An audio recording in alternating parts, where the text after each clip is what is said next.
Chat GPT మిమ్మల్ని జైలుకి పంపించే అవకాశం ఉంది, జాగ్రత్త. మీరు ఫన్ కోసం ఇట్లాంటి క్వశ్చన్స్ అడిగినా కానీ చాట్ జీపీటీ జైలుకి వెళ్ళే అవకాశం అయితే ఉంది. ఆల్రెడీ కొంతమంది యూకే యూఎస్ లో జైలుకి కూడా పోయారు. ఇప్పుడు చాట్ జీపీటీ అందరికీ ఫేవరెట్ ఫ్రెండ్ అయిపోయింది. ఫ్రెండ్స్ తో కన్నా ఫ్యామిలీతో కన్నా చాట్ జీపీటీ ఎక్కువ టైం స్పెండ్ చేస్తున్నారు. అడ్డమైన క్వశ్చన్ అని దాన్ని అడుగుతా ఉన్నారు.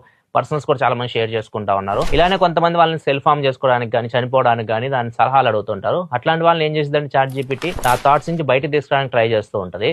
కొంతమంది ఏం చేస్తుంటారు, చాట్ జీపీటీని ఎలా చంపాలో కూడా క్వశ్చన్లు అడుగుతూ ఉంటారు అనమాట. ఇతరులకు ఎలా హామ్ చేయాలని క్వశ్చన్లు అడుగుతూ ఉంటారు. అట్లాంటి వాళ్ళ ఇన్ఫర్మేషన్ ని చాట్ జీపీటీ పోలీసులతో షేర్ చేస్తుంది. ప్రజెంట్ ఇది యూకే యూఎస్ లో జరుగుతుంది. ఇది ఓపెన్ ఏఐ చెప్తుంది. ఒకవేళ అవసరమైతే వాళ్ళు ఏదైతే సెట్ చేస్తారో ఆ డేటా మేము కోర్టులో కూడా సబ్మిట్ చేస్తామని చెప్పేసి ఓపెన్ ఏఐ చెప్తుంది. చాట్ జీపీటీని యూజ్ చేసేటప్పుడు కొద్దిగా జాగ్రత్తగా ఉండండి. కొంతమంది ఫన్ కోసం కూడా అడుగుతూ ఉంటారు క్వశ్చన్స్ ఇట్లాంటివి.